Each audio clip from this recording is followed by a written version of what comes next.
It's about optimizing income, questions on a 401k and how to maximize growth, minimize taxes, which is what we're all trying to do. I can withdraw my pension lump sum, I'm guessing is what it's supposed to mean, and move it to an IRA. So when you get to your age, you can withdraw the pension and then you can move it to an IRA with no tax due. Is there a reason that this wouldn't make sense when I self direct it and make more than I could by just sitting in the pension? Question number two. I'm an LLC filing as an S corp. S S corp. corp. S S corp. corp. What? Hang on. I'm not reading that one. As an S corp in the past, I've done mega Roth backdoors, solo 401k, Roth 401k to get in the future tax free growth. This is before I signed up with WealthOS. Now that I'm with WealthOS, would it make even more financial sense or tax strategy sense to continue as an S corp in order to deposit into my 401k solo or my Roth 401k into a mega Roth, or better strategies to fully go Mark's way, the WealthOS way, and buy an investment to generate income and save on taxes? I'm trying to see if I should even keep my solo 401k and Roth. Okay, so this is a pretty big question. And the question, to me, it sounds like it's coming because there's a lack of clarity of where you're trying to go. So you haven't done like, maybe you haven't gotten to, maybe it's lesson 3.9 or 3.10. You haven't gotten to the point where like, where are we trying to go? Where am I at? And then what are my route options and time to get there? Because if you were clear on that, then the answer to this would become much more clear for you.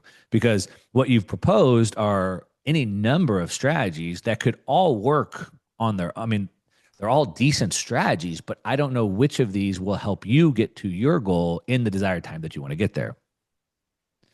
At the Bitcoin conference, thousands of people I talked to while I was there. So many people have like, oh man, Mark, I'm doing what you said, and I've borrowed against the property, and I'm thinking about borrowing against my Bitcoin and buying Stretch. Is that the right thing to do? And I'm like, how do I know if that's the right thing to do? Is that a good thing to do? Maybe it could help you get closer to your goal. Could help you get further from your goal. I don't know because I don't know where you're trying to go. So to understand this, we kind of have to know where we want to go. So a couple things that I think about. Number one, I typically am not a big fan of 401ks and things like that because those are tax deferral mechanisms. I don't typically like that. That's a personal thing for me. Your typical CPA or tax person loves those things because on paper it brings your taxable income down. But really what you're doing is just deferring those taxes. Now, I mean, maybe Donald Trump pulls out a Hail Mary and ends income tax before he leaves office. I wouldn't count on that. My guess is that in the future, whenever you want to pull that money out of your 401k, taxes will probably be higher. Also, what your financial advisor tells you is that, yeah, but your income's going to be lower. So you'll be in a lower tax bracket. Why is that? Why do I want my wealth to be lower when I retire? I want my wealth to keep going up forever. Like what kind of strategy is that?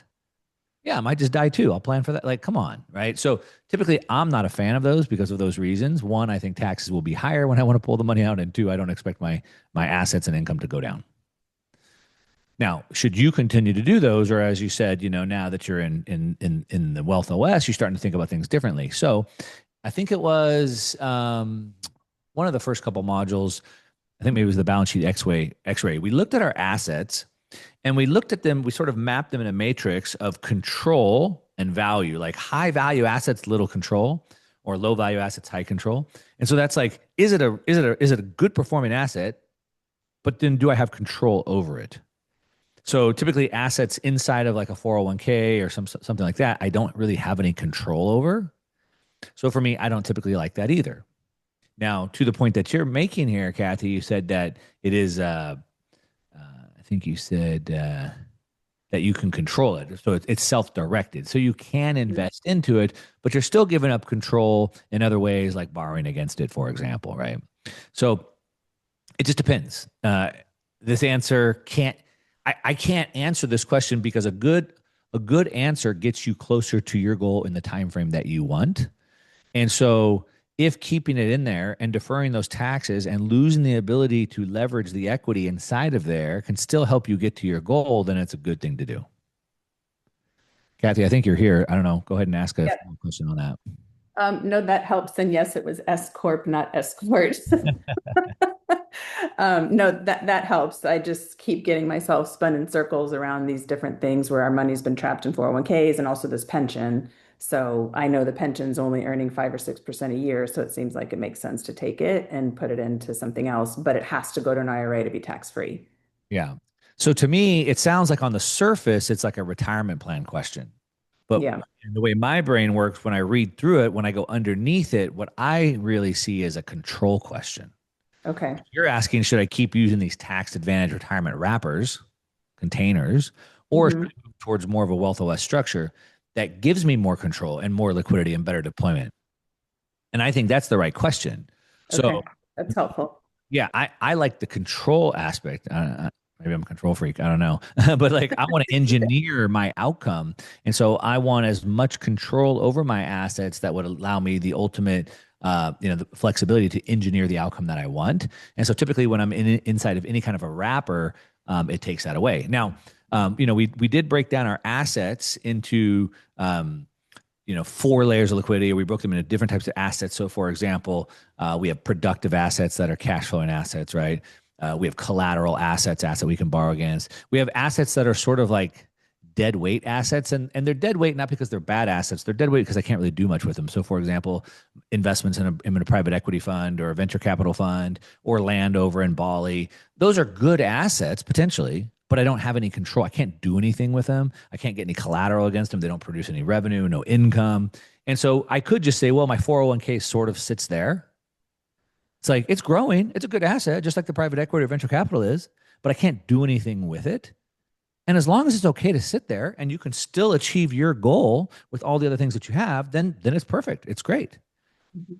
I used a quote from Naval in my talk at Bitcoin conference, and I said I cited his quote, but the only true sign of intelligence is if you get what you want. That's the only sign of intelligence. If you get what you want, but first you have to decide what you want. So if I know what I want, if I've gone through whatever it was 3.9, 3.10, the lessons, the GPS, if I know exactly where I'm going and when I need to be there by, and I know what I have, the routes I can take in the time frame, and if that 401k or whatever can sit there and help me achieve that, then it's exactly where it needs to be. But if Okay. I need to move it into something I can layer up a little bit more or I can have more control over, then I have to do that.